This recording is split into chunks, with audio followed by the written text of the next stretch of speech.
Welcome, welcome, welcome.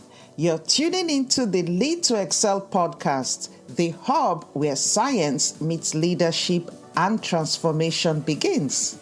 I'm your host, Maureen Chiana, founder of the Mindsight Academy, a trailblazer in the world of neuro leadership. I'm an executive neuro coach, leadership transformer, and a neuroscience enthusiast dedicated to empowering leaders, entrepreneurs, and change makers like you. Every week, we delve into the heart of neuroscience to discover how you can unleash your potential, master your brain, manage emotions, yours and others, alter behaviors, and exceed expectations. We're here to help you, not just to survive, but thrive and flourish in the fast-paced world around us. We're about to kick off another high-impact episode today, diving into a topic that is powerful, intriguing, and has the potential to shift your leadership journey.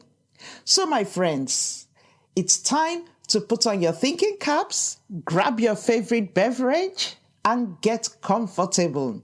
It's time to elevate your leadership to excel and soar higher. Let's dive right in. Okay, today's episode is an interesting one because this lady I have known forever.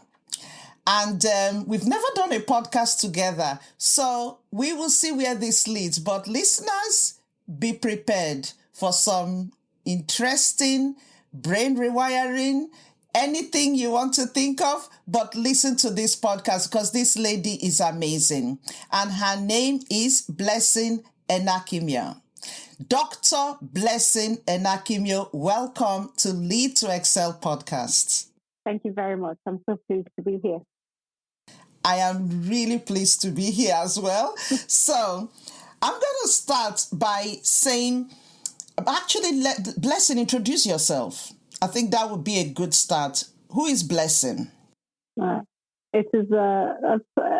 a very, very long question to answer, isn't it? Okay, so I'm Dr. Blessing Enakimio, the CEO of Ble Global, amongst many other things. I run a few companies, but I like to define myself as a multi-potentialite. And Multi-what?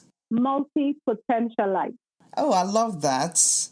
Multi-potentialite. I love that. Yeah. What does that mean before you go on? Okay. It means that I am multiple in my potential and I'm not fully defined. I always like to say I'm forever becoming more. So the best word I found was multi-potentialite. So I keep that close to my heart so that I don't restrict myself in being who I am, but I'm forever becoming more. I love that. Thank you. Okay. So I'm an event designer, and I am also an international businesswoman, and I facilitate international trade. Wow, thanks for that, Blessing. And that new word, it's great. Now, I want us to kind of elaborate a bit on Blessing as a person. So just tell us a bit about you in terms of where did you grow up and, where are you now, where you live now. So just give us a bit of background. Okay, so I was born in London, in United Kingdom. I was here in my infant years, I think up to the age of 4. And then my parents relocated to Nigeria, so I went with them. So I did my education in Nigeria. I came back to England in my 20s, I think. Yeah, it must have been, because I came back for my university studies in England. I lived in London, but now I am in Kent. Thank you so much. So in terms of your background, what did you study? What was your degree in, and how? Yeah, let's start there. Okay, so my very first, I suppose my background, I started off life working before education, let's put it that way. So back in Nigeria, before I came out here, I would say I had to work. So I started off with a job. I think I was about 15 or 16. I started off with a business selling deodorant, I think it was. Yeah. I bought and sold deodorants. I bought and sold baby clothes. And then I got a job, which was very exciting at the age of 16 in the primary school. And I didn't have a job title. It was just the lady who did anything that needed to be done. So I covered all classes from nursery all the way till primary 6. Then in Nigeria, that's what it's called, which is year 6 here, I suppose, same thing. Yeah. And then when I then came over and went into university, I started off university in Nigeria, University of Ibadan. I did animal science. I did 1 year of animal science. And then I think that took 3 years because of all the strikes. So I came over to the UK and got into do psychology. I started off with psychology. I think I did up to 3 years. I couldn't afford to finish. So I carried on working because I was working full-time and studying part-time. I couldn't afford to finish. So I think at year 3 of third year of university, I dropped out because of financial reasons. I carried on with my working career and built myself on, and then went on later to back into university, and I have a master's in education. Amongst many other qualifications now, I suppose. Yeah, thank you so much for sharing that with us. So I want to dig a bit into you said you had to work. What was that like, and what do you mean by that, and what was that like? From about the age of 14, things started to change financially for my family. I got 2 older ones, siblings. So they were in Polytechnic at the time. But I was still in secondary school, just rounding up. And I noticed that things changed. Things had changed financially significantly. You know, my dad went through a couple of scams that took everything he ever earned, his life savings, his everything, you know. So I was in a situation where if I wanted anything, I had to give it to myself. But I was okay to manage, you know, with whatever was happening and just joining with the family, being the baby of the house. I just got on with it. But I noticed one day I went into my parents' bathroom and I noticed that they were in their soap dish was a detergent in Nigeria called Omo. I don't know if you remember Omo. Mm-hmm. I know that. So it's a washing powder, essentially. Yes, that's what they had in their soap dish. So I thought to myself, hang on a minute. Why are they using that to shower? Mm-hmm. Okay, I was able to buy my own little Joy soap, Imperial Leather, you know, with my little businesses. I was able to cover myself. But what's happening with my folks, you know, and I didn't like that. And I thought, I know my dad is doing his best. I know my mom's business. She's doing what she can. You know, she's keeping a roof over her head with her business. Maybe I can do more, you know. So that was why I started applying for jobs. And of course, my parents were not happy with it. You're not going to work. You're too young. You need to go to school. So a couple of jobs I applied for via my parents' friends. I did get the jobs, but of course they told my parents before they told me, and my parents declined it. So I never got to go.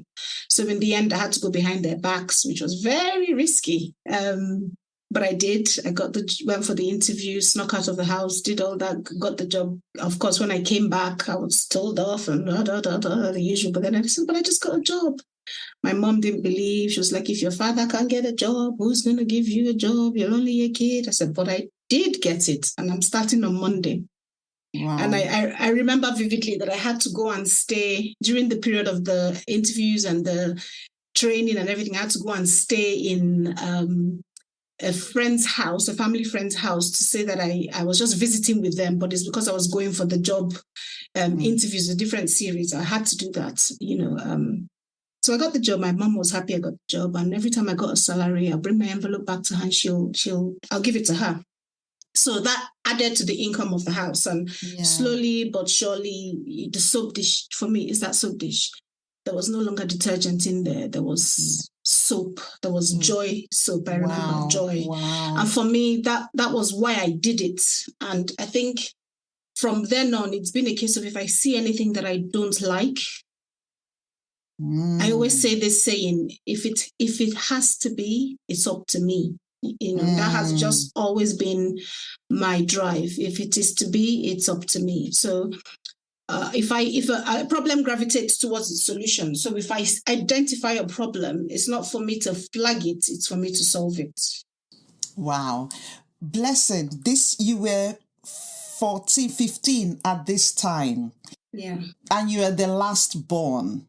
And usually what you tend to find with a lot of last borns, this is not generalizing, but a lot of times last borns are the ones that are chilled because they don't have to do much. And so what was it about Blessing, or what was it that actually made you, I don't know, is there something you grew up, I don't know, but why? I think my question is, what was it about you that made you say, I'm going to work? Why don't I stay? After I've got younger ones, they can look after me. What was it about, what I'm trying to figure out what was going on in your brain to make you see that soap, that powder soap. In fact, what was it about the Omo? For those that know Omo or Ariel, and basically it literally is similar to what we use in a dishwashing powder now, or washing powder is similar. What was it about it that triggered in you that, okay, it's up to me? Because that's not what a 15-year-old would be thinking usually, or most 15-year-olds. I know that I wasn't going to use Omo to wash my body.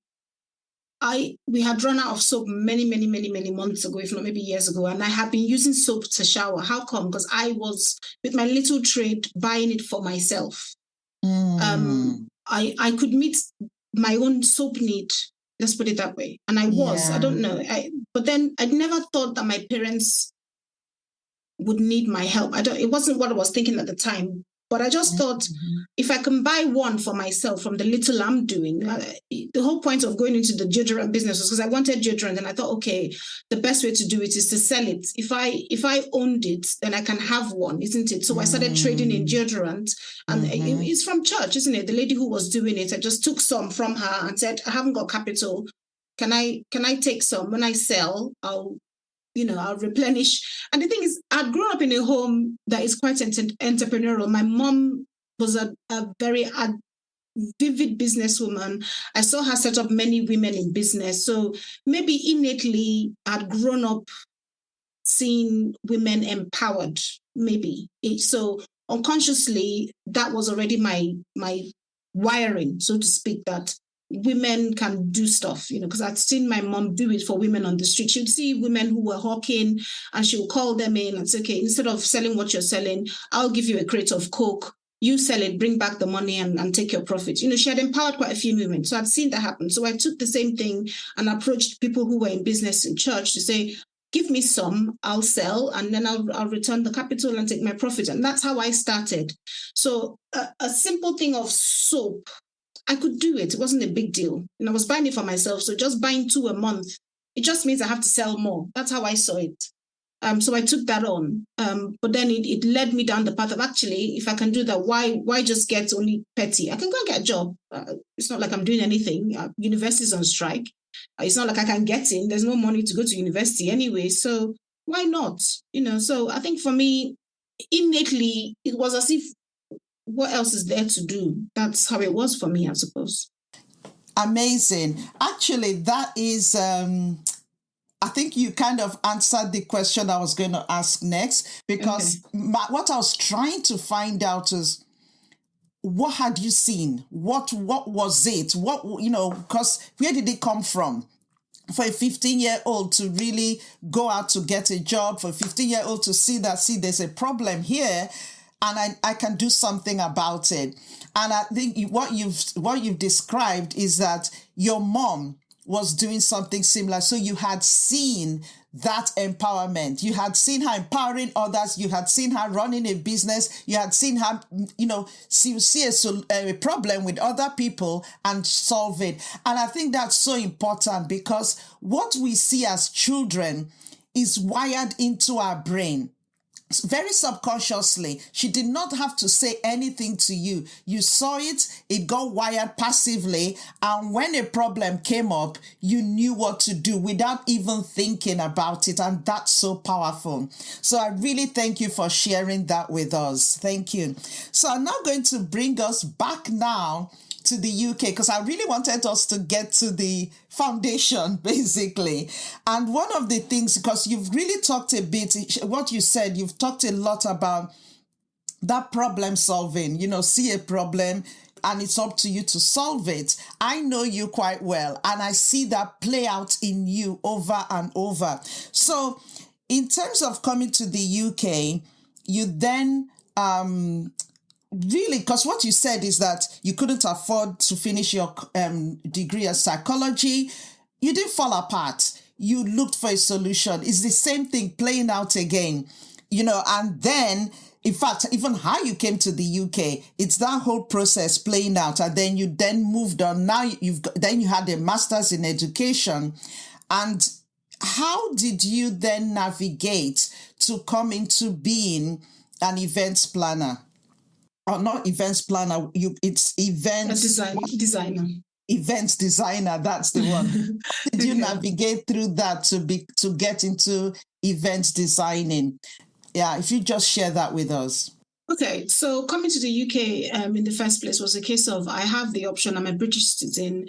If I'm doing so much being in Nigeria with my folks, if I moved space, could I do more? That was the question.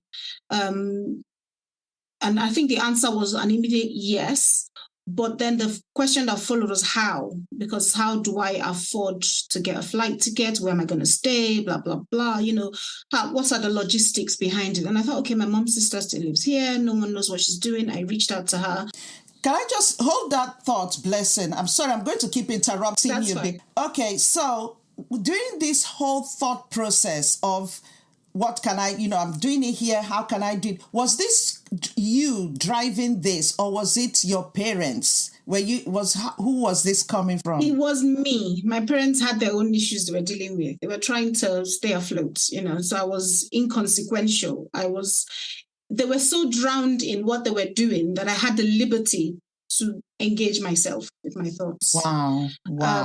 Yeah. So someone could look at it and say, "Oh, you were rejected, you were abandoned." No, I wasn't. I had the free will to explore myself. Mm-hmm, my sister, my brother, they were off in their universities doing their stuff. I was home alone, with my parents, and I could just explore whatever I could. That allowed me to dare myself. So it was a case of, if I'm going to go to the UK, I can't go empty-handed. I need to upskill. I need to make sure I have something I can do as soon as I get in. So little things that I was doing around the house, the baking, the stuff. I found a neighbor who I know ran a school for baking. So I registered with her. Again, I couldn't afford the fees. So in exchange, I can braid hair. So I said, I would do your hair for a month in exchange for admission into your baking school.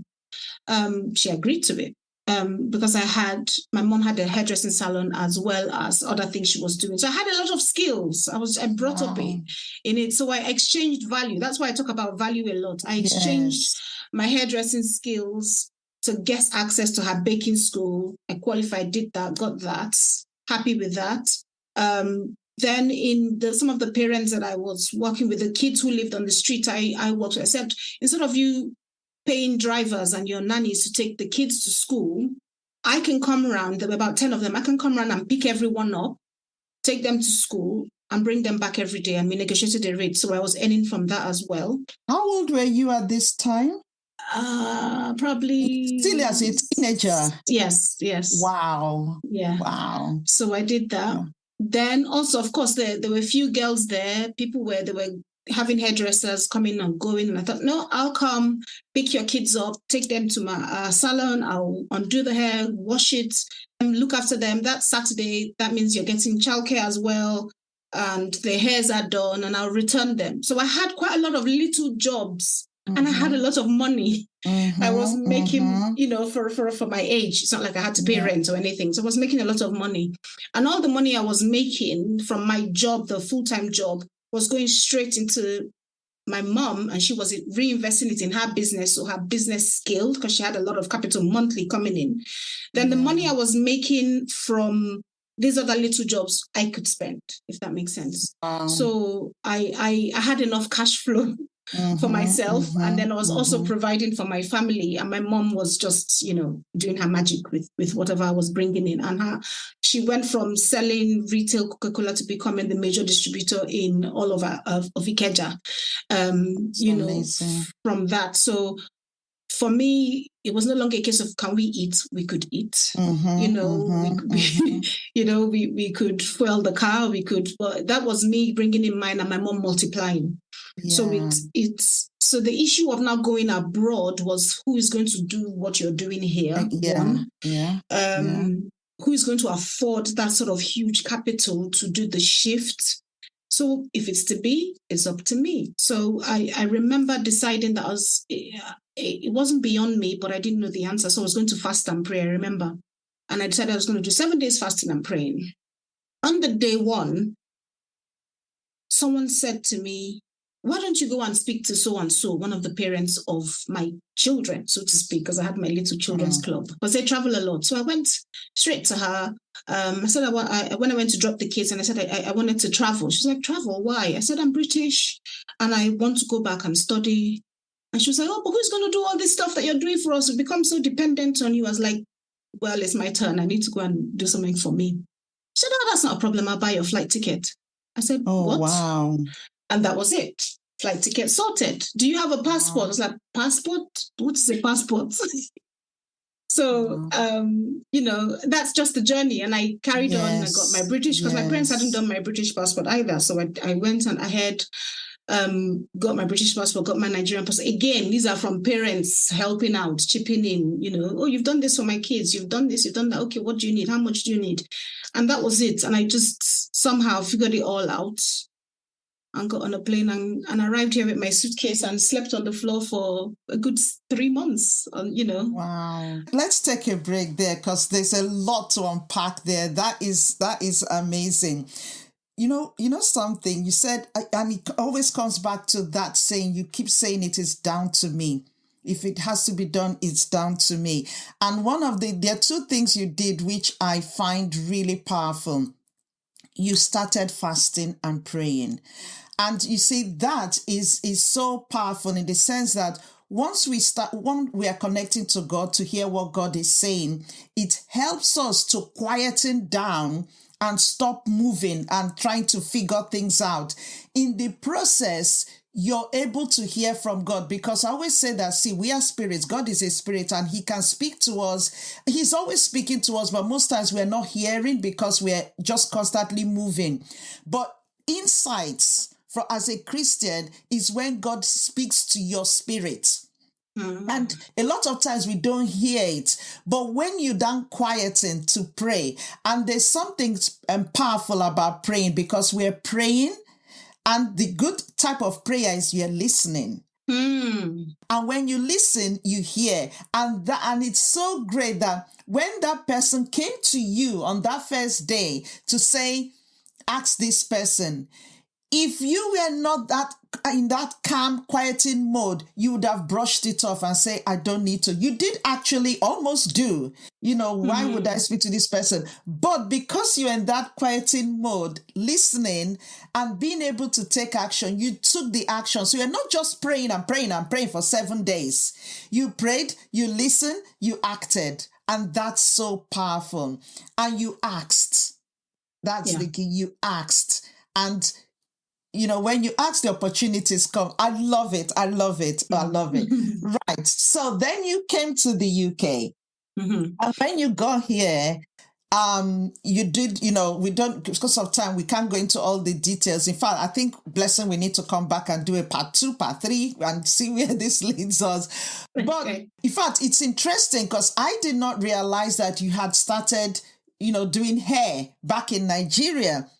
Because the story here is that I met you when I had my own hair and beauty salon, and my main hairdresser had left, and I was looking for someone to come and help me out. And someone said, do you know Blessing? And I said, no. She said, oh, she does hair, but she's not a hairdresser, but she's very good. I can't remember if she said you were trained, but she said you were very good anyway. Anyway, you came through, I spoke to you, and the rest is history. You helped me out for a few months before I eventually had to sell and close the salon. You came to the UK and you navigated. And I think the reason I brought this up is that what you were doing back home, what you learned from home, it's a skill you had picked up, and you still used it even years later in the UK. And that is what ended up connecting us and probably connected you to so many other people. And that's so important, that when we acquire skills along our journey, don't devalue it, because they come in handy at different points and it's never wasted. So I'm going to give you the mic again to now take us through how you then came into what you're doing now. So navigating through, I know you've done a bit in education, and then I know, in fact, you a lot that you said really, got me to understand a lot of what you do. Because the cake, I didn't even realize the cake baking, how you paid for yourself to go and learn that, because you eventually what you do now is that. So I'll let you take it. Okay. I think it's important what you're saying is very, very key. Vocational skills, you can never have enough of them. And I think, like what you're saying, I just think it's important to say is, when I decided that I was going to come here, I always ask what is in my hand, and I had skills. So I made sure that I got a qualification to quantify that skill before I left. Wow. So my hairdressing, yes, I learned everything. I was fortunate enough to be with a mom who ran a vocational, back then was the NDE. So she had like what we in the UK, what we call MVQ school. So she had that. So I was exposed to a lot of skills. But I made sure I got my certification for hairdressing, for the baking, I got the certification because I was preparing to come out here. Yeah. So I didn't think when I come here, I'm going to become a cleaner. I've got something to offer, and I'm going to exchange my value. So I prepared myself. So got here. Of course, I've got education, experience. I've got, so I got here, started looking for a job immediately. I got in. I got an admission. My university then emailed to say that course wasn't running that year because they didn't have enough intake. So it meant I couldn't start immediately. I got in. So I had more time to play with, so to speak. So I started looking for jobs within the education space. I tried out in a couple of primary schools, and then I ended up in a nursery school. I was lucky enough when I knocked on the door, it was the owner who let me in. So she interviewed me on the spot, said she was going to give me a trial, which she did. She loved me. She employed me. I started off maybe the next Monday. I started my career here. Wow. So I was working in nursery school. Of course, it's different from how things are done in Nigeria. So it took a minute to calm myself down. You know what I mean? So I got on with it. But she was quite invested in me. She would monitor me, maybe from the CCTV. If she sees I did anything wrong, she'd call me in and correct me. So I started off there, and the September of that year, I was able to get into another course and started schooling part-time, my psychology degree. So having done that job, I think it was about for a year, I saw, it's almost like I fast forwarded. I do fast forward myself in 5 years. I do look 5 years. What does this look like for me in 5 years? And I couldn't see myself in that space in 5 years. So I thought, okay, I need to find another space. So I told the lady that I would be looking for another job, not because I'm not grateful, but I need to advance. And there's not much room here. So I then got a job in Ofsted. I applied as a civil servant and got a job in Ofsted within the help desk team for inspectors. So I got in at the C1, whatever it was, as an administrator. Just to come in here, for those that don't know what Ofsted is, what is Ofsted? in the Ofsted UK? is the Office for Education Standards. So they're the ones who manage the standards of education and inspect schools. So I got in as an administrator and started my career there as an administrator, and then of course rose in the ranks, went into help desk management and things like that. And then there was a vacancy for training administrator, a training coordinator was called. So again, background in teaching, I was quite keen on it. So I said I would take it on without extra pay, because they said they won't give it to me. But I had qualified for a B3, which is first line management, but there was no job per se for it. And I agreed to take it on. If I did the job well, in 3 months, they were going to give it to me. So they said, fine. And that was what you negotiated for yourself. You see, I think this is important to stop here and emphasize that. I like how you said that you kind of look 5 years in advance to where you're going to be, or asking yourself the question, where do I see myself? And that's so powerful. You know how the Bible talks about vision, write your vision down, have a vision. Vision is literally looking into the future to see. And it's asking yourself the question, what do I see? Do I see myself still doing this or rising? And that's planning. And when you give your brain something to plan for, something to see, your brain always takes you to that thing. It will help you navigate through it, and it's so powerful, and I like the way you said it, because that is what helped you leave that initial job to go into Ofsted, and helped you within Ofsted to see an opportunity. The first thing you didn't do, I need the money. What you're seeing more of is, where is it taking you? Because you knew where you wanted to go and you took it without pay, but negotiated. And I think that is so key. Really negotiating what you want. A lot of times we don't. Especially women, a lot of women hold back from negotiating what they want. But you did at that point and say, okay, let me do it for 3 months. And then you see, oh, that's so cool. Okay, continue. So I did that. And it turned out that whenever the head of department's PA was going on leave, for some reason, because I was the jack of all trade kind of person, I would be asked to sit in for her. So I used to feel very cool with myself. I have to move desk from being with mere mortals to sit on the other side where the head of department's desk was, and be her PA for a week or two whilst her PA was on leave. So that helped me a lot, because it helped me with my communication skills, and I took advantage of it. I wrote her letters, I sent her emails. It really helped. So by the time this job came up, and I was bold enough to say, I'll do it, see what I can do, which I did. So I got into training coordination, and part of the job was then to create away days for the staff. I've never done it before, but okay, let's try. So part of that was that, to booking the venues, coming up with the agenda, so I said, just let me do it. You guys have nothing to lose. You're not paying me for it. If it goes wrong, you have lost nothing. If it goes right, you have gained so much. So the first away day, they gave me free rein, gave me a budget, and I managed it. I didn't spend all the money, but I gave us a beautiful away day. The agenda was spot on. The engagement, it worked. So of course, by the time we came back, I was pulled into a meeting on Monday. I was given the job, up my pay, bam, and... Well, you'd never done anything like that before, had you? No. Wow. No. Wow. I think, creativity, this is why I say I'm an event designer, not a planner, because design is my superpower.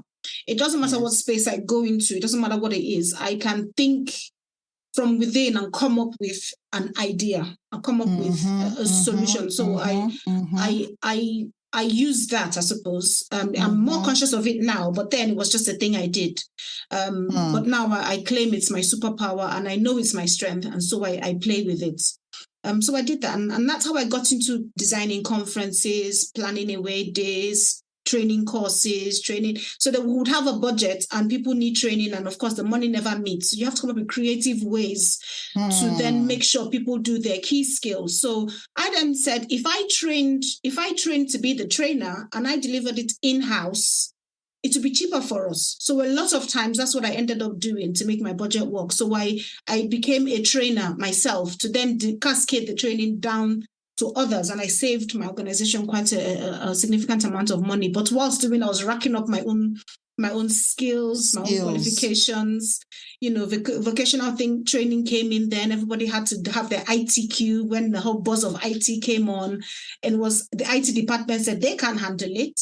I thought, I'll do it, and I'm a yes person. So I got the training to deliver it, and I became an A1 assessor, went on to be a V1. I just kind of pushed my way through there. Yeah. And then fast forward a few years later, back to getting married, having kids, and coming over to Kent. Those skills had stacked up. So it was almost like that was the path. I just loved bringing people together. I loved gathering. I loved it. And I also loved designing. So you put 2 and 2 together, and what do you have then on a commercial level is to design events. But not just design events to bring people together, but with a purpose. I want to know what my client's KPI is. I want to know, why are you doing it? What is it you want to achieve? And then I work backwards, design backwards to make sure that need is met. Gosh, listening to you and like I said, I've known you for years. A lot is falling into place for me. I'm thinking, okay, so this is how it started. And one of the things that I always find fascinating about you is your creativity. Your dopamine, goes into drives. It kind of it's amazing the way your brain works.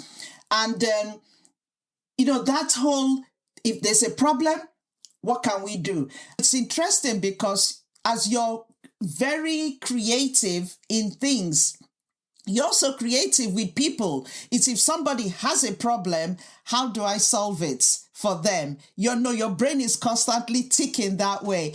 And now I see how the origin started, but the power in how you've leveraged it, how you've used it, how you've continued to really enhance those skills. Yes, I'm sure there are times you felt low, usually when, background, when things were not going as planned. But what's really pushed you is that, okay, what do I need to do? What's the solution? How do we navigate through this? And I think that is just commendable. So I want you to now share with us, okay, your journey has been through the event planning. You have a cake, cake is still one of your biggest passions. Talk to us about the cake business and talk to us about the event designing and what you do, because I know you do wedding as well, you do corporate events. Talk to us a bit about that, and I'm going to kind of drill a bit deeper into it. Okay, so carried on in my career, and then after I think my second child, no, we have to go back to first child. It was her birthday, and we needed a cake, and I couldn't find anyone locally who could do what I wanted. Problem. Yeah. Okay, I couldn't find anyone who could do what I wanted locally. Yeah. So I thought, okay, how do I give myself what I want? So I went to a charity shop and I bought a baking book. I remember, I still have it. It was £2.50. I still have the book. Wow. So I read it cover to cover, and I thought, I can do this. I've trained, even though how we do it there and how it's done here is different. I can find a way. There was no YouTube then or Google where, there's a hack for something. We didn't have it then, you had to read. So I bought the tins, I bought the ingredients, I did it, just got on with it. I've got the basic skills, by the way. So I followed the recipe. I baked the cake. I remember baking the cake and decorating it. I didn't put any fillings in the cake because in Nigeria, you don't put fillings. But here, So I made the cake and everyone loved it. And when I look at the pictures now, I'm like, oh my God. But I got so much praise for it, and people right then and then asked me to make their cakes for them, and I started making. And you, of course, you were one of those people who kept encouraging me, like, oh, I've got this coming up. Oh, it's Monday, make me a cake. Oh, it's Friday, I need a Friday cake, I've still got pictures of your cakes that you made, different types, because there was a time I was so into, I think it was Russell and Bromley, and you made a cake of Russell and Bromley bag or something for me. And but your cakes, even my children's cakes, I think it's the designs. And I think that's that creativity that kept coming through everything that you did. Continue. Yes, it was. It's definitely the design, so I made a few cakes, and after a few, I think I thought, these are people, friends of friends, so I kind of need to do things right. I'm always a person who likes doing things right, so I did what I needed to do, got my food license, as it were, to then make cakes from home. Of course, and registered it as a small business on the side, because I still had my full-time job going. So I carried on doing that. And then with the cakes, I started to grow. I started making, people ask for wedding cakes. My neighbor's brother was getting married and wanted me to make the cake. And of course, I had the panic. I'm sure we'll get to my panics. I had my panic, got over the panic. I did the cake. It was great. And I think it just grew from there. And then the design kept pushing through, and I saw that I wanted to style my cakes.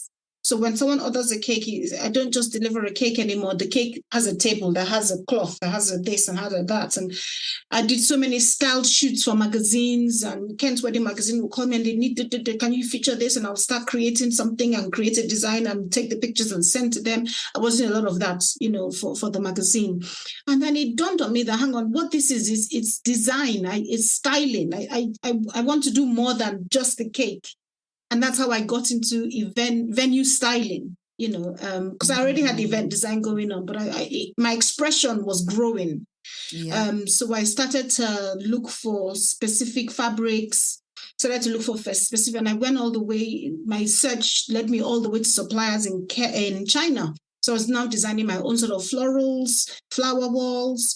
I'll come up with something and they can create it. And that honestly, it was like a kid in a sweet shop. In a sweet shop. It was exciting. It wasn't even about the money anymore. It was just, but of course, I've got bills to pay. You've got to check the balance. You've got to make money. I'm coming to that. So my creativity took the better side of me, and I was just creating and creating and creating for creating's sake. So that's how we went from Ble cakes to Blessing by Ble, which is the design styling. That's what it was then, but it's grown up to become something else, But that's the journey into it, if that answers the question. No, that's really great, because I want you to continue a bit into where you're at now, because I'm going to go back, but just quickly into from the designing weddings to where you are now in terms of being international events and what you're doing now. So just take us the whole journey, because I'm going to go back a bit. Go backwards. Okay, that's fine. So I'm doing my cakes, and I had a boutique where we made the cakes from, and also had a wedding planning sort of office in there. So you literally created a proper business out of... Yes. Oh, yes. Right. I had the two businesses, so Ble Cakes and Blessing by Ble. And then we had a premises where we worked from. And again, I had my 5-year plan thing. Where do I see myself in 5 years? And I thought, if I'm going to do event planning, I also want to take into account my corporate events past and experience. And I had tried to do it here within my sphere. There wasn't much... How do you put it? My skill set was not required in the space I was in. I'm back to space again. So I thought, okay, what space was this at that time? The Kent market. Okay. The Kent market. I was doing very well with cakes and stuff. Yes, but with the events, what I wanted to deliver didn't fit in my space. So I needed a new space. So I went back to my thinking self. I always ask myself, if you had a magic wand, what would you want? You have no restrictions. I thought, okay, I would want to do events in the oil and gas space. And I want to go international, and I want to start from my home country, Nigeria. So I want to do oil and gas events in Nigeria, and from there, take over the world. That was just my wish. I wrote it down. It's my 5-year plan. It's just between me and myself. Nobody's going to judge me whether I do it or not. It doesn't matter. But that was it. But as soon as I get one of those... That was the desire. That was it. And as soon as I get one of those things, I tend to go back to my fasting and praying. Now, when I say fasting and praying, it's because I've dreamed a dream that I think is bigger than where I am. Spot on, yes. So the reason I fast and pray is I need to move myself to this new space. Because if my brain doesn't live there, I can't get there. So I fast and pray not because I'm praying to God to come and save me. I'm praying because I know God has already saved me. So I need to just move myself spiritually, and my physical will follow. That's the simple way I can put it. So my fasting and praying is to hear, is to connect with, I'm one with God. So I need to remember who I am. So that's why I fast and pray. And as soon as I started fasting and praying, someone comes into my shop. I'm in my apron, covered in flour. I was finishing up a wedding cake, and I had a couple who came in. No, 3 people who came in: husband, wife, and a daughter who was getting married. They sat with me, inquired about their wedding cake. We finished that consultation. But whilst I was happening, someone else, another gentleman, came in, and I asked him to wait, so which he did. So when I finished with these people and they left, I sat him down, and he had observed that on my screen, I did events and luxury events, and he could see, he was intrigued by what he had seen and my work that was on the screen. And so he just came in to say what it was he came to do, and we talked about it, and it wasn't of interest to me. He was selling something. But he then observed what was there and said, oh, he also did blah, blah, blah, blah, blah. And the story, I think that's a different podcast on its own, but we connected, and it turned out that he was running events in Nigeria in the oil and gas space. So that's a story for another time, or we might come back to it. But that then led to you running events in Nigeria in the oil and gas space. And that is just so powerful because it was a desire you had, and then it happened. Now, I want us to come back a bit into, you've told us how you've navigated different, you move from one space to another. How has that been? Because when you're saying it, it's like, okay, it's quite easy. You want to move into a space, and then you pray about it, and then you shift and you go. What's been the reality of moving into those spaces? That's a good question. The reality. It comes down to a decision, first of all. I think it's a series of decisions. Decision is, what do I want? What do I want? And that's something you've taught me even on a more advanced level now. What do I want? So once I'm clear on what I want, I convert what I want to an intention. So I write it down. I hope that's detailed enough. I write it down. And when I start to write, it starts writing as I want. That's fine. I just jot it down. Then I go back and rewrite it as present. I am. It's happening. I sometimes it doesn't happen immediately. Sometimes it takes me 3 months for that shift to take place. But why do you do that? Because I know that I can want till the cows come home. It makes no difference. The more I want, I'll just keep attracting, wanting more. Spot on. That's a waste of energy. Yes. And back to that, my saying of if it is to be, is up to me. If I ask the right question, I'll get the right answer. So it's always down to what's the right question to ask. So I keep rephrasing my questions, and writing down is a very good thing, because if you just keep it all in your head, you don't know where you're at. Well, for me anyway. So I journal a lot. I write a lot. So I write down my questions. What do I want? What do I want? And I keep checking what I want with that 5-year dream or 5-year vision or 5-year plan. If it's not going to get me there, why am I praying for it? I think for me, that's the key thing is, if God answers that prayer I'm praying, is it going to fulfill the need? So I'm honest with myself. because I strongly believe that God can do anything. Yeah. Anything is possible. That's it's not a scripture for me. It's a reality for me. Anything is possible. So I need to determine what the thing is. That's the role I have to play.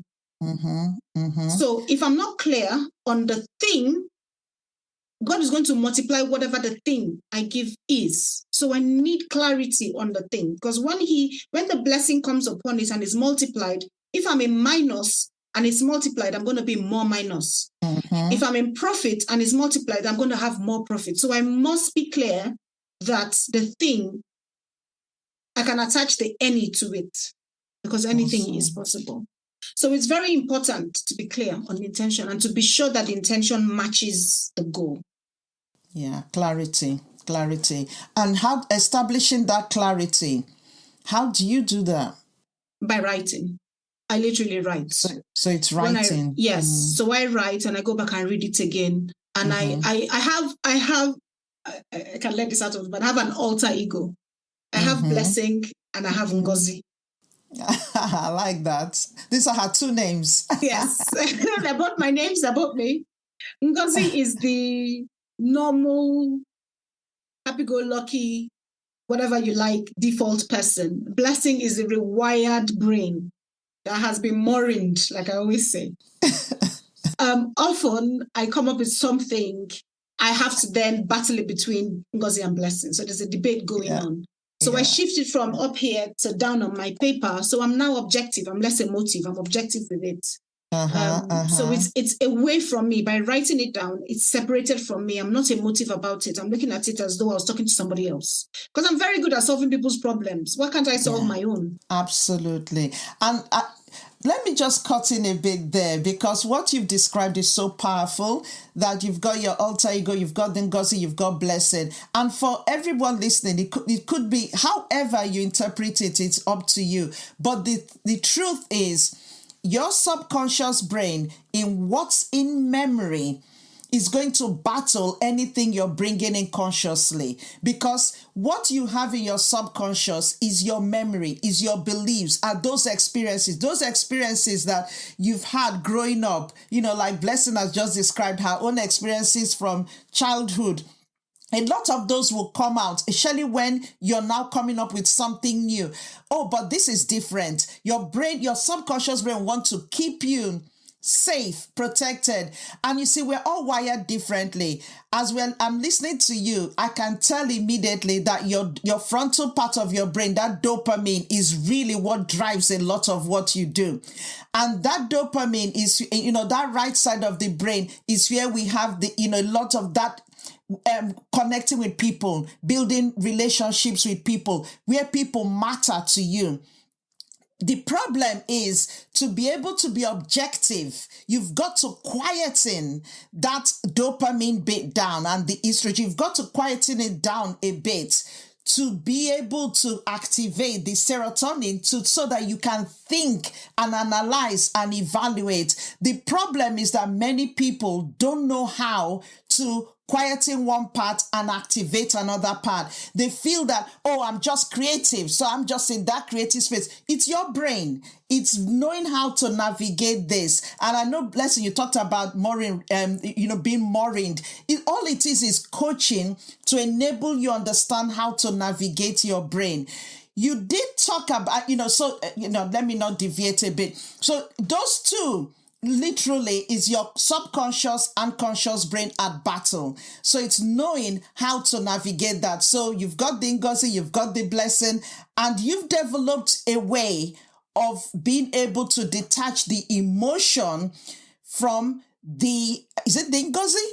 It detach the emotion from the Ngozi, so that you can really be realistic, so that Blessing can step in and then go, okay, this is what we're doing, or this is what we need to remove or add, and be able to do that. So thank you for bringing it up, because that's really important in understanding where we need to go and connecting, or even hearing from God. So we're praying, we're hearing. Are we hearing is this what God is saying to me? Is it in line with what I'm doing, or where I'm going? Is it actually God speaking or not? So all those things are so important. So thank you. So continue. I think it's important to add that Ngozi she's very feely. She feels, she feels it all, and I'm That's conscious emotion. Yes, and I'm conscious of my feelings, and my feelings to me is an indication of what I'm thinking. So my feelings is not a spiritual thing. It just indicates what I'm thinking, either consciously or subconsciously. Exactly. So when I have certain feelings, I have to ask, why am I feeling that way? Spot on. Yes. Why am I having feelings? Exactly. Ain't that deep?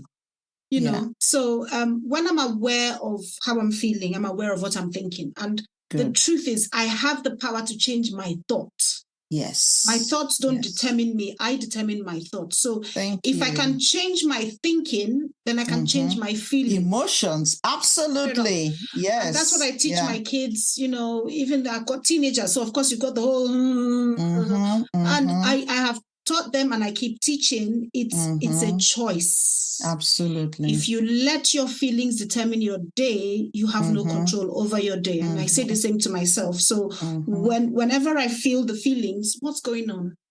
Yeah. It's asking the question. You've got to stop and ask your brain the question. Why am I feeling this way? Because your brain will give you the answer. Because a lot of times those emotions or feelings are below our consciousness. And that's why you can suddenly be feeling something and then going, what's going on here? If you don't stop and ask your brain the question, you will just go with that emotion in the wrong, where your brain is taking you. Your brain is only acting on the information it has, and that's your subconscious brain. And that's what drives 90% or even more of what we do. So what we want to do is consciously take that control back. So thank you, Blessing. And guaranteed, my feelings will never align with my dreams or my visions. So I have to teach them to follow me, because if I wait for when I feel right to do something, I'll be waiting a long time. So anyway, continuing on, I've gone in and I'm designing events internationally now, and I'm excited. I'm in this space, and I went into a space that was bigger than me, and it was like when you take a koi fish out of a fish bowl and put it in a pond, and all of a sudden you're like, so this fish could be this big? I watched myself, and I watched you watch me just become. I just became, so when I make that statement, it's not a fancy word, it's a real thing. I watched myself become more than I thought I was. So the question then came, could there be more? So I was no longer hungry. I became greedy. I want more. I can be more. I can be more. So I did a lot of work with you in my identity, because it shifting, and I think for us as women, shifting from identifying who you are with what you do, that is a big thing on its own. So what I do does not determine who I am. Who I am will influence what I do. But it took me a minute. Can you that again? Okay. What I do does not determine who I am. Who I am is what will determine what I do. Yeah. It took me a minute to align with that statement, because I struggled with my identity. Coming into this space, I desired it. I want it. I'm here. I struggled. The struggle was, why am I here? What can I offer? Oh my God. What are they expecting of me? Oh, can I even do it? What do I think I'm doing here? I'm just a this. People just say imposter syndrome, but I have a different take on it now. But then, my goodness, I didn't think I should be there. I really struggled with, yes, I'm here. I desired it and I worked my way there or whatever.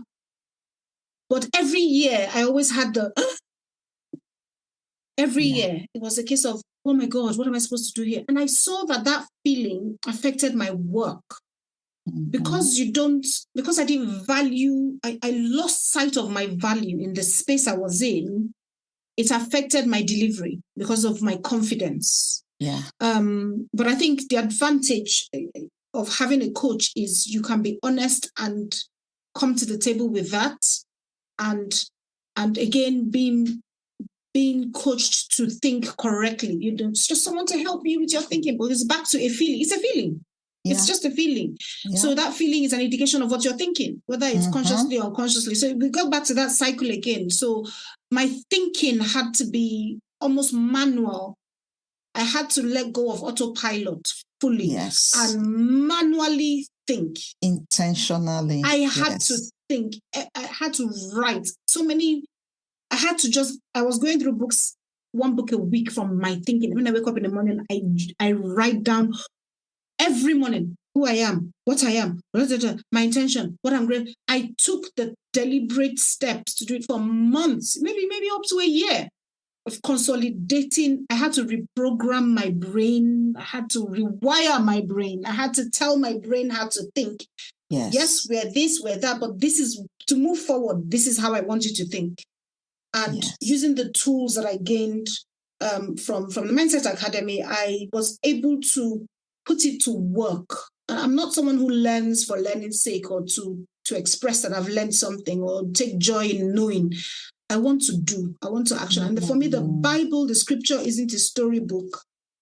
I'd rather have 5 scriptures that make sense and I can put to work than the whole, So because again, if you think about it, back to if it has to be, it's up to me. I need to know what I can do and just give me action to take.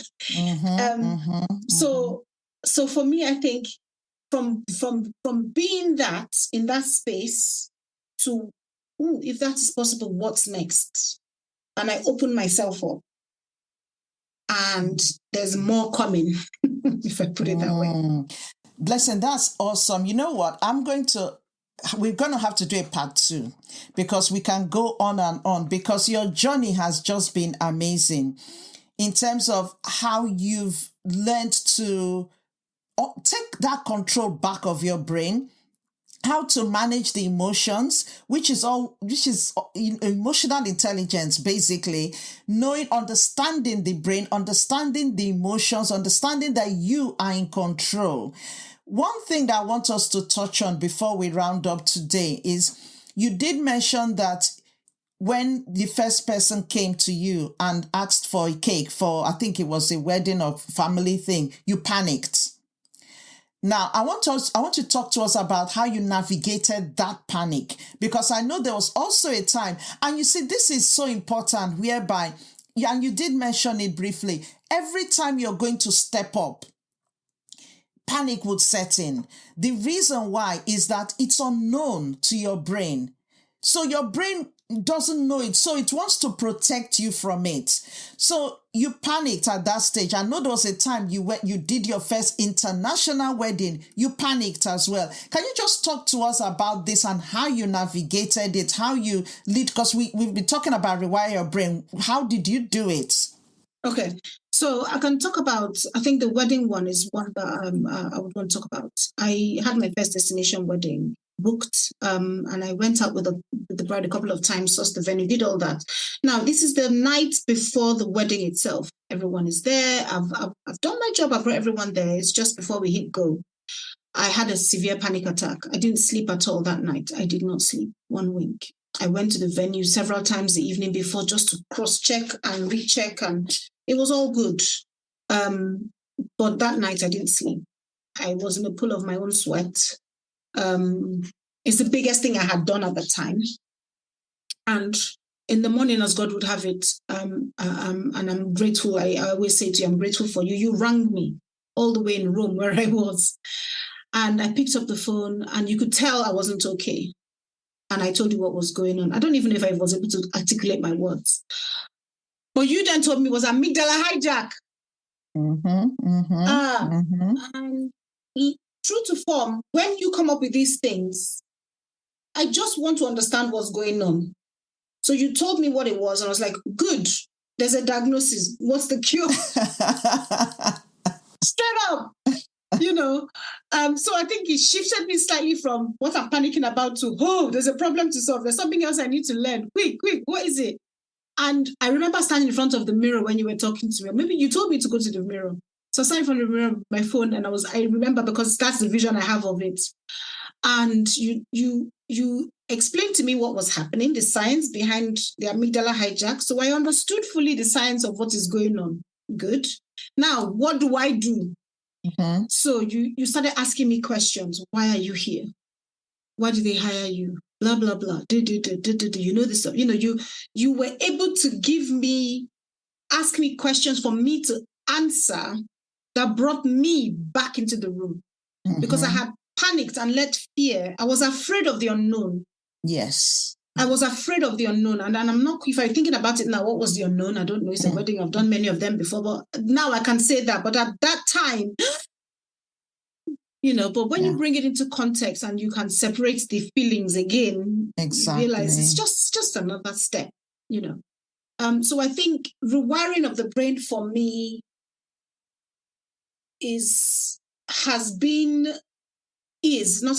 will forever be with me because I'm forever going to be changing. Mm-hmm, so it's being comfortable with the change. Absolutely. Yeah. When you allow yourself resist the change, you resist growth. Yeah. And I know you started off with a while back about growth mindset, and that exposed me to I can actually program myself to be in that mode. Yeah. If you choose to have a growth mindset, you have to choose the discomfort that comes with it. Absolutely. And there's nothing wrong with it. It's okay. It's okay to not know. And there's something I wrote down back then. I said, if I can't get rid of the fear to do it, I will do it afraid. Absolutely. Yeah. So as soon as I realized that the fear is not, I don't need to get over the fear to do it. Fear, you're welcome to come along with the ride. I find that as soon as I open the door for the fear to come into the car, you don't hear from the fear anymore. So maybe I'm mumbling, but for me, it makes sense. Yeah, it makes sense. For me, you talked me off the ledge that day with whatever it was you said, because you made me look into myself to see who I was. You are good at what you do. That's why someone took you from where you were. There's a reason. And they're paying you for it. Yeah, exactly. You know. So how did the wedding go after that? Oh, how my did it go? It still brings tears to me. It was such a bliss. It was so amazing. I'm still in touch with the family, you know. It was just an amazing event. It was just an amazing event. And I'm so grateful for the opportunity to have done it and others since then. And I think it's important to note that this thing we call imposter syndrome is an indication of growth. We're just going outside of our box. Exactly. It's not a negative thing. It's a very positive thing. Exactly. And you see, I think you saying that is so important because it all comes down to perspective. Yeah. It all comes down to how you interpret anything. And the way you interpret it will become your reality. For it to be the reality for you. Because what you described that you experience, it's what we call imposter, but it's growth. It's opportunity to grow. And even as a Christian, we say when God gives you a vision or gives you something that is bigger, you know, some people call it God-sized vision or God-sized dream. It's bigger than you. And because it's bigger than where you are now. That's what it is. But to be able to get there, you've got to stretch. You've got to exercise those muscles. Like when you're going to the gym and you want to build your muscles, but a lot of times we shy away from that uncomfortability of the pain or the challenge or the resistance. What we need to do is really push through. Embrace it. You have to embrace it. Exactly. You know, exactly. You have to push. You have to look for imposter syndrome situations because that means you're growing. Yeah. You have to go and look for it. You have to go and look for it. Because the more you have it, the more you're growing. And once you overcome something once, you've overcome it. You know, so don't overcome and say, "Oh, I've overcome. Thank God I'm here now." No, don't settle. Keep going. Keep pushing because we're forever. Because we are limitless. You know. Thank you. Is the extent. I'm curious to see the extent to which I can grow. I want to know what else there is within me. I want to know what else I can do. What problems can I solve? I want to see the next version of Blessing. What is it going to be? Who is she going to meet? I'm curious to see what's next for me. I love that. I love that. I'm going to bring this to a close for now, because the next podcast, guys, watch out, is going to be the next phase of where Blessing got to. But Blessing, can you just tell us quickly what you're working on now? Because I know you've got an event coming up soon. And if you just talk to us about what's Ble Global and what you're doing at the moment. Okay, so Ble Global is an international business relations consultancy, again, an offspring from other things that we've done in the past. So at this point, it's facilitating market entry either into the UK or from UK to other parts of the world. So businesses who want to take themselves global, we can help facilitate that. And we do that through our connections, collaborations, and just the human capital. Cutting through red tape to get you to where you want to be. We've got an event coming up in October, 21st of October, the Empower Gala. Again, it is simply to inspire and empower people. We're looking to recognize those who have done quite a lot in the Kent community, and also to inspire those who are just joining or the younger generation that anything is possible. Where you are is not the determining factor, not where you are physically, but where you are mentally is what determines where you end up. Like I keep saying about space. It's important to identify the space you're in. If the space you're in isn't big enough, just like when you have a child, you put them in a crib, then a cot, then a baby bed, then you move them on to a single bed, then you move them on to a double bed. Do you see what I mean? You have to increase your space in order to grow. Exactly. And it's important that you do that for yourself as an individual, so personal development, and that you also do that for your business development. You can't just develop the business without yourself, or develop yourself without the business. So for us at Ble Global, it's about looking at the holistic way to make sure you get to your global goals. That's kind of what we do in Ble Global. Thanks so much. And where can people find you? Oh, on the internet. You can go to Google. If you type in my name, it comes up. Ooh. But anyway, Awesome. you can go to bleglobal.co.uk, and we're across all social media platforms as well with the handle Ble Global. Awesome. I'm going to put all the links in the description as well, so you can click on them. Blessing, thank you so very much for coming on. I knew this podcast would be long, but it's just full of so many nuggets. Thank you for opening yourself up to us. And I know we're going to do a part 2 to really look at the journey of going deeper into how you actually navigated it, because I love it, because your business is called Ble Global. You wanted to be global, and you are global. Every time we ask Blessing, where are you now? Oh, I'm in Rwanda. I'm in Dubai. I'm here. It's just amazing to have a desire and go for it. So we're going to go into that in a bit of detail in terms of how you navigated that path. So finally, can you give our listeners one final word of wisdom? You've given us so much, but just give us something to take away with finally. Okay, I think I'll repeat one of the ones I've said before, which is, if you cannot get rid of the fear to do it afraid. Do it afraid. Thank you so much. The other thing I'm going to add to that is, I love that analogy where you described, you opened the door and said, you know what, fear, come in and drive with us, but we are still going. We are going, and that is doing it afraid. The fear is coming along and it's coming with you. The fear is not coming in and stopping you. You're still driving. You're still moving. And that's so important. Thank you so much, Dr. Blessing Enakimio. It's such a joy to know you. It's such a joy to have worked with you all these years. And I am so pleased that you're in my space and I'm in your space. Thank you so very much. Thank you. Thank you for having me. I appreciate you. Thank you. We've gotten to the end of another enlightening episode of Lead to Excel podcast. Thank you for spending your valuable time with us today, diving deep into the intriguing world of neuroscience and leadership. Remember, the journey to personal and professional excellence is not a sprint, it's a marathon. And every step, no matter how small, brings you closer to your goals. If you found value in our conversation today and it sparked insights or even questions, I invite you to share your thoughts with us.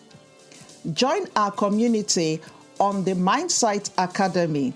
It's called Limitless Leaders Community, where we continue the conversation and share valuable resources to help you lead and excel. Please also consider leaving us a review on Apple Podcasts, Spotify, or wherever you listen to your podcasts. Your feedback not only helps us improve, but it also helps others find our show. Sharing is caring after all. Lastly, don't forget to hit that subscribe button so you never miss an episode. We have a treasure trove of insights, inspiration, and expert advice coming your way in every episode. And trust me, you won't want to miss a single one. Thank you once again for tuning in. Until next time, this is Maureen Chiana, reminding you to keep exploring, keep learning, and keep leading to excel. Stay safe, stay motivated, and let's live a life of no limitations. Because after all, you are limitless.